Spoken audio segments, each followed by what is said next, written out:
Welcome to দাদার classroom. Class 7 এর প্রথম ইউনিট টেস্টের ভূগোলের মোস্ট ইম্পর্টেন্ট বই ভিত্তিক সাজেশন। প্রথম পরীক্ষায় তোমাদের ভূগোল বইয়ের যে প্রশ্নগুলো সবথেকে বেশি গুরুত্বপূর্ণ, যেখান থেকে প্রশ্ন সবথেকে বেশি করা হয়, সেই সমস্ত প্রশ্নগুলো নিয়ে আজকে আমরা এই ভিডিওতে অ্যানালাইসিস করব। চলো মোস্ট ইম্পর্টেন্ট সাজেশন আমরা জানি। প্রথমতই ক্লাস 7 এর ভূগোল বই বের করো। দেখো প্রথম দিকে লেখা আছে সূচিপত্র। প্রথম পরীক্ষায় তোমাদের কোন কোন চ্যাপ্টার থাকবে। দেখো 1 নম্বর চ্যাপ্টার পরিক্রমণ, পৃথিবীর পরিক্রমণ। এই চ্যাপ্টারটা কিন্তু ডিটেলস তোমাদের আমি একটা পড়িয়েছিলাম অনেকদিন আগে চ্যাপ্টার, তো ওখানে পেয়ে যাবে ডিটেলস, কিন্তু ওখানে বোঝানো আছে একদম সহজ করে। তো প্রথম নাম্বার চ্যাপ্টার পৃথিবীর পরিক্রমণ এটা রয়েছে। তারপর দেখো 2 নম্বর ভূপৃষ্ঠ কোন স্থানের অবস্থান এটা আছে। তারপর 3 নম্বর বায়ুচাপ, এটা ফার্স্ট ইউনিট টেস্টে আছে। এবং লাস্টে দেখো 9 নম্বর চ্যাপ্টার এশিয়া মহাদেশ। এই 4টে চ্যাপ্টারে কিন্তু তোমাদের থাকবে। এইবার প্রথম চ্যাপ্টার পরিক্রমণের মোস্ট ইম্পর্টেন্ট প্রশ্ন কোনগুলো আসার সম্ভাবনা রয়েছে। চ্যাপ্টার 1 পৃথিবীর পরিক্রমণ। দেখো এখানকার মোস্ট ইম্পর্ট্যান্ট প্রথম প্রশ্ন মহাকর্ষ। এই প্রশ্নটা তেমন আসে না। মহাকর্ষ বলতে কি, এই মহাবিশ্বে যে কোনো দুটি বস্তু পরস্পরকে আকর্ষণ করে, এই যে তাদের মধ্যে যে পারস্পরিক আকর্ষণ বল, এটাকে আমরা মহাকর্ষ বলি। এগুলো কিন্তু ফিজিক্সের কনসেপ্ট, অর্থাৎ পদার্থবিদ্যার কনসেপ্ট। তো তোমাদের ভূগোলেও এগুলো রয়েছে দেখছি। তো এটা একটু পড়ে নিও, জাস্ট কনসেপ্টটা লাগে আমাদের। চলে আসছি নেক্সট পেজে। পেজ নাম্বার দেখো 2।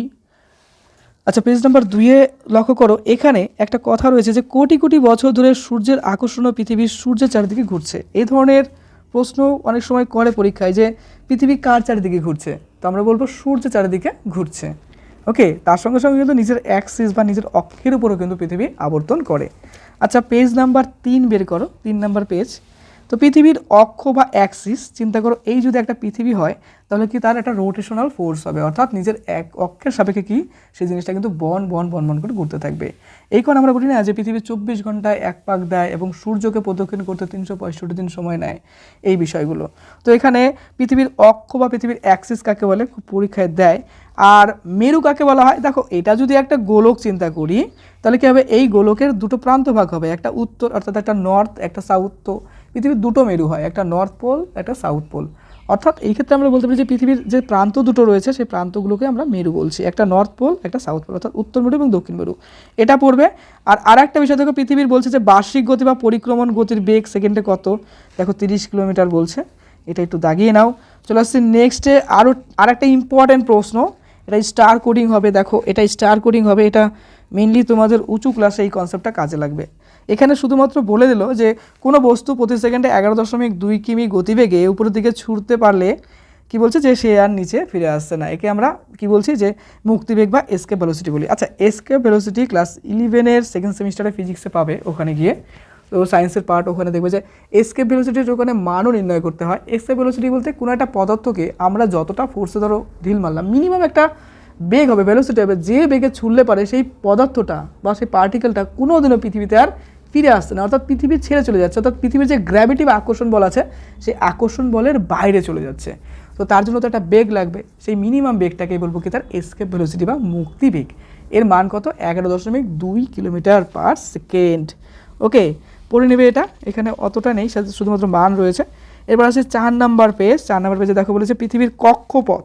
অনেক সময় প্রশ্ন করা হয় কক্ষপথ কাকে বলে। আচ্ছা, এগুলো ডিটেলস কিন্তু একটা চ্যাপ্টার রয়েছে, তো অবশ্যই যাও, প্লে লিস্টে পেয়ে যাবে, ওখান থেকে দেখো ডিটেলস কিন্তু ছবি সহ ভিডিওগ্রাফি করে পড়ানো আছে, খুব ভালো লাগবে। কক্ষপথ কাকে বলে, কক্ষতল। ওখানে কিন্তু পৃথিবী দেখবা যে রোটেশন, পৃথিবী ঘুরছে, পৃথিবীর অ্যাক্সিস, এগুলো যে গ্রাফিক্যালি দেখানো হয়, গ্রাফিক্যালি, এবং তার সঙ্গে সঙ্গে আমি কিন্তু ব্যাখ্যা করেছি, খুব মজা লাগবে ভিডিওটা, পৃথিবীর পরিক্রমা। আচ্ছা, আমি একটা কাজ করবো না, তোমাদের এই ভিডিওর ডিসক্রিপশনে সেই ভিডিওটা দিয়ে রাখবো না লিঙ্ক, হ্যাঁ, সেখানে লিঙ্কে গিয়ে ইউটিউব থেকে দেখে নিও, খুব ভালো লাগবে দেখবে।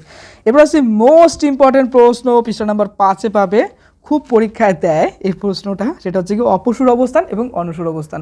আচ্ছা, অপসূর অনুসূর বলতে কী বোঝানো হচ্ছে, দেখো আমাদের এই যে পৃথিবী আছে, সূর্য চারদিকে আবর্তন করছে, এই যদি সূর্য হয় কি না, তাহলে দেখো এই হলো পৃথিবী, এখানে পৃথিবী, তাই না?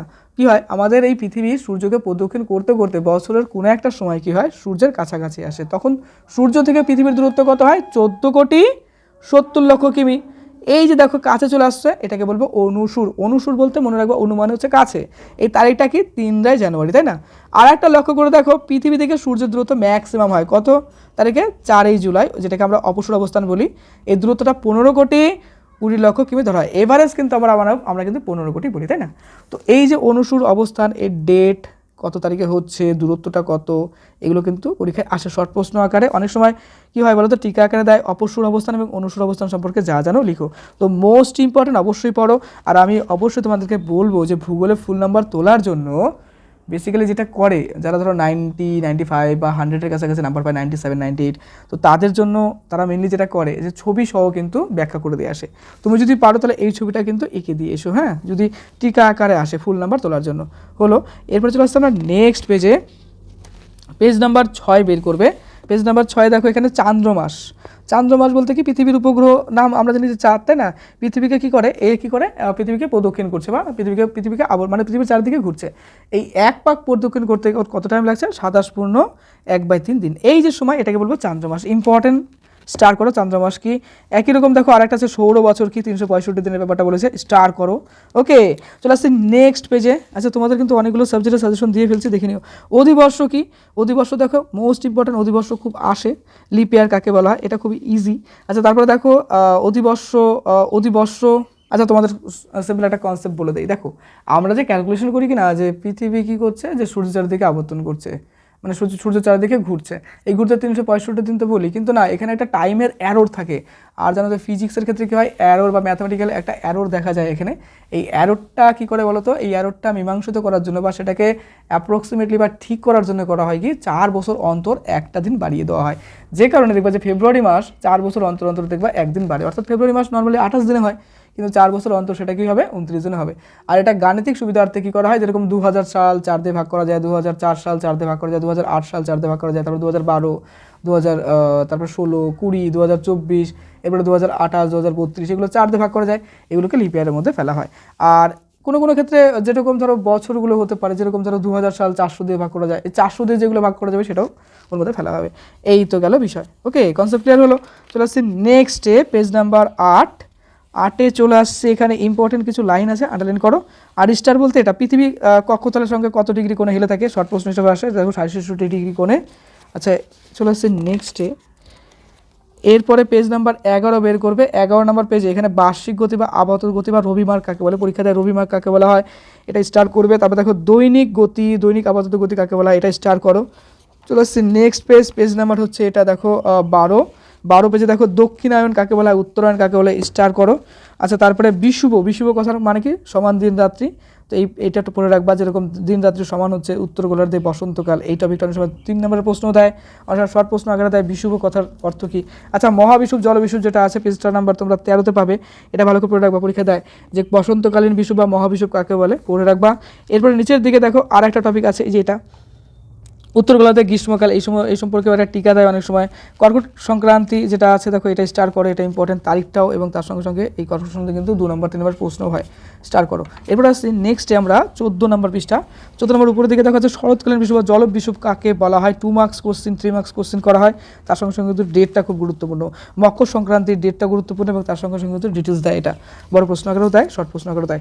এরপর আসছে আমরা দেখো 15 নম্বর পৃষ্ঠাতে, এখানকার মধ্যরাতে সূর্যের দেশ বা নিশীথ সূর্যের দেশ কাকে বলা হয়, এবং এই বিষয়ে কিন্তু লিখতে বলা হয়। খুবই সোজা প্রশ্ন, এগুলো পড়ে রাখবা। আর উপরে কিছু স্টার কোডিং ল্যাঙ্গুয়েজ রয়েছে, অবশ্যই আন্ডারলাইন করে নাও।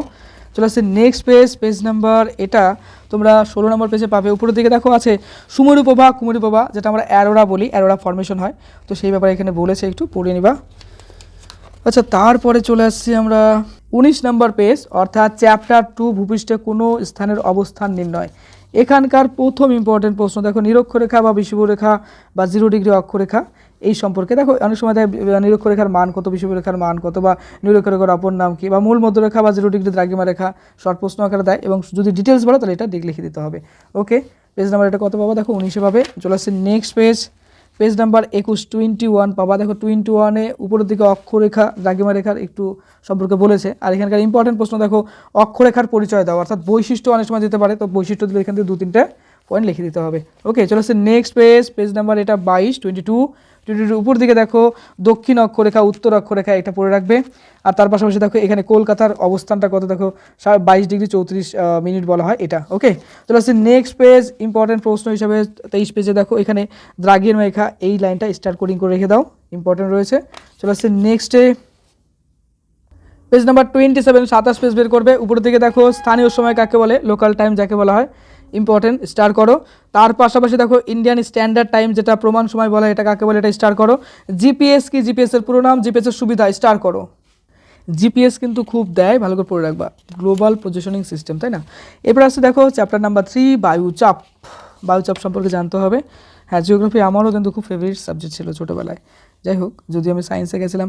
দেখো 31 নাম্বার পৃষ্ঠা 31 পেজ বের করো। এখানকার ইম্পর্টেন্ট লাইন দেখো, উচ্চতা বাড়ার সঙ্গে সঙ্গে বায়ুর চাপ উষ্ণতা দুই কমতে থাকে, এটা স্বাভাবিক হবেই, গ্র্যাভিটি বা অন্যান্য বিষয়। দেখো এটা লাইন করো, স্টার লাইন করো। বায়ুর চাপ মাপার যন্ত্রের নাম হচ্ছে barometer, one of the most important প্রশ্ন, স্টার করো, আসে কিন্তু পরীক্ষায়, খুব আসে, তো ভালো করে পড়ে রাখবা। দেখো ম্যাক্সিমাম স্কুলে যে প্রশ্নগুলো দেয় সেগুলোই। তারপরে চলে আসো পৃষ্ঠা নম্বর 33। এখান থেকে এই লাইনটা, উঁচু পার্বত্য অঞ্চলে অথবা বেশি উচ্চতায় বাতাসের পরিমাণ কম হওয়ায় বাতাসে অক্সিজেনের পরিমাণও এত কমে যায় যে শ্বাস নিতে কষ্ট হয়। স্বাভাবিক হবে, উপরের দিকে এটা হবে স্বাভাবিক ব্যাপার। পেজ নাম্বার চলে আসো 34 34 পেজের উপরের দিকে দেখো সমচাপ রেখা কাকে বলে, মোস্ট ইম্পর্টেন্ট। তার আগে এখানে দেখো এই যে একটি লাট্টুর মতো ঘুরছে, এই যে বাতাস ছিটকে যাচ্ছে, এই ব্যাপারে একটু পড়বা, একটু নলেজ বাড়বে। আর এখানে এই ছবিগুলো একটু ভালো করে প্রিপারেশন করে, অনেক স্কুলে ছবিগুলো দেয়। এবার দেখো সমচাপ রেখা কাকে বলে, সমচাপ রেখা কাকে বলে, এবং তার পাশাপাশি দেখো বৈশিষ্ট্যগুলি পড়তে হবে। এখানে 3-4টে বৈশিষ্ট্য আছে, 2-3টে বৈশিষ্ট্য পড়ে রেখো।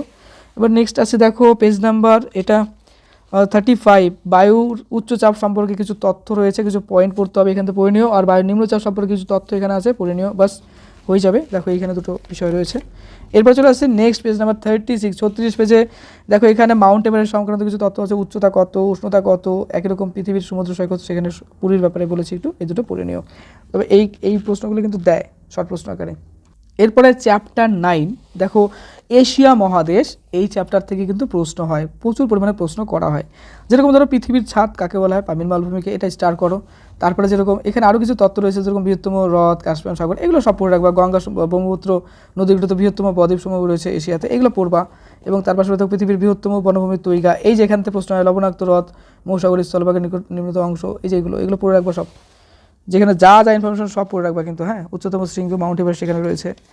আচ্ছা, এরপরে চলে আসছে পেজ নাম্বার 84 84 পেজ। 84 পেজে দেখো উপরের দিকে পাবে যে এশিয়াকে চরম বৈশিষ্ট্যের মহাদেশ বলা হয় কেন, অনেক স্কুলে এই প্রশ্নটা করে, তো ভালো করে পড়ে রেখো, বড় প্রশ্ন আকারে দেয়। আর এশিয়া সম্পর্কে কিছু গুরুত্বপূর্ণ টপিক রয়েছে, যেরকম ধরো এশিয়া এবং ইউরোপের দুটি মহাদেশের ইউরেশিয়া নামে পরিচিত। তারপরে এশিয়া ইউরোপের মাঝে রয়েছে উরাল পর্বত এবং উরাল নদী, সব প্রশ্ন দেয়, নদীটির নাম কি বা পর্বতটির নাম কি। বা এশিয়া আফ্রিকার আলাদা করেছে লোহিত সাগর এবং সুয়েজ খাল, এটা দেশের সংখ্যা কত, বিখ্যাত শহরগুলো কী কী আছে সেগুলো পড়তে হবে, স্টার করো। ওকে, চলে আসছি দেখো প্রাকৃতিক পরিবেশ সম্পর্কে বলছে, এখান থেকে ইম্পর্টেন্ট প্রশ্ন আমরা নেব। দেখো পেজ নাম্বার 87 87 পেজ বের করবে। এখান থেকে দেখো উত্তরের বিশাল সমতল ভূমি, এই ক্ষেত্রে সেই সমতল ভূমিগুলো কী কী আছে, যেরকম ধরো এখানে আছে তুলনায় নিম্নভূমি, সাইবেরিয়ান সমভূমি, পূর্বের উচ্চ সমভূমি বা শিল সমভূমি। আর নিচের দিকে আসো, এখানে কিছু টপিক পাবো যে সমভূমির ক্ষেত্রে উত্তর চীন সমভূমি, এগুলো একটু পড়ে রেখো। হ্যাঁ, রেজিস্টার করো, দেয় ভাগগুলো দেয়, এবং প্রত্যেক ভাগের নাম বলতে বলে বা অনুসারে ব্যাখ্যা করতে বলে, স্টার করো। তোমাদের এই বইটা যথেষ্ট পারফেক্ট বই, 88 বই করো, 88 পেজ। তো নোট বই না পড়ে এটা পড়লেও যথেষ্ট ভালো রেজাল্ট হবে। তো নোটের মধ্যে এক্সট্রা পয়েন্ট এটা থাকে আমি মানি। 88 বা 88 পেজে বের করে দেখো উব নদী কোথা থেকে উৎপত্তি হয়েছে বা উৎস কী, সেটা আমরা বলবো যে আলতাই পর্বত। তারপরে যেরকম ধরো ইউনিসিপ নদী কোথা থেকে, সায়ান পর্বত থেকে, লেনা নদী বৈকাল পর্বত থেকে, এগুলো কিন্তু অনেক সময় উৎস পরীক্ষাতে দেয়, 1 নম্বরের শর্ট প্রশ্ন দেয়। হ্যাঁ, ওটা রাখবো। যেরকম গঙ্গা নদী গঙ্গোত্রী হিমবাহ, ব্রহ্মপুত্র নদী তিব্বতের মানস সরোবরের কাছে চেমাংদুং হিমবাহ, এই তো বিষয়। ভূগোল পড়লে পরে মনে হয় না ওয়ার্ল্ড ট্যুর করি, আরে বাবা সায়েন্স পড়লেও মনে হয় ওয়ার্ল্ড ট্যুর করি, সবারই একটা ইচ্ছা থাকে যে ঘোরাঘুরি করি, যাই হোক ওয়ার্ল্ড ট্যুর করতে হবে।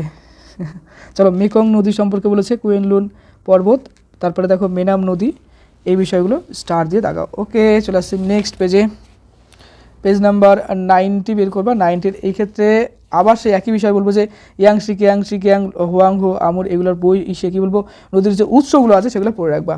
ওকে, চলে আসছে নেক্সট 91 পেজ, টপার লেভেলের সাজেশন কিন্তু, কারণ আমার সাজেশনগুলো কিন্তু ম্যাক্সিমাম ওয়েস্ট বেঙ্গলের টপাররা ফলো করে, আর আমার প্রচুর কিন্তু টপার রয়েছে, অর্থাৎ দাদার ক্লাসরুমে কিন্তু প্রচুর টপার পড়ে, তারা মেনলি কিন্তু এই যে বইভিত্তিক সাজেশন যেটা আছে সেটা কিন্তু ফলো করে, বুঝলে তো। এটা কিন্তু খুব হার্ড সাজেশন, এবং এগুলো যারা ফলো করে এবং মেনে চলে তারা কিন্তু খুব ভালো রেজাল্ট করে, কারণ প্রচুর প্রশ্ন এখান থেকে পড়তে হবে। আর তার পাশাপাশি কিছু প্র্যাকটিসের জন্য practice set model question set দেবো, কিন্তু মডেল কোশ্চেন সেট আমি মনে করি না বেস্ট, কিন্তু দিতে হয়, দেই। কেন দেই বলো তো, প্র্যাকটিসের জন্য, একটু কনফিডেন্স পাওয়ার জন্য মডেল কোশ্চেন সেট। কিন্তু আমি যদি বলি যে মন থেকে যদি বলি যে কোনটা পড়লে তোমার ভালো রেজাল্ট হবে, তাহলে অবশ্যই আমি তোমাকে বলবো যে বইভিত্তিক সাজেশনগুলো পড়ো।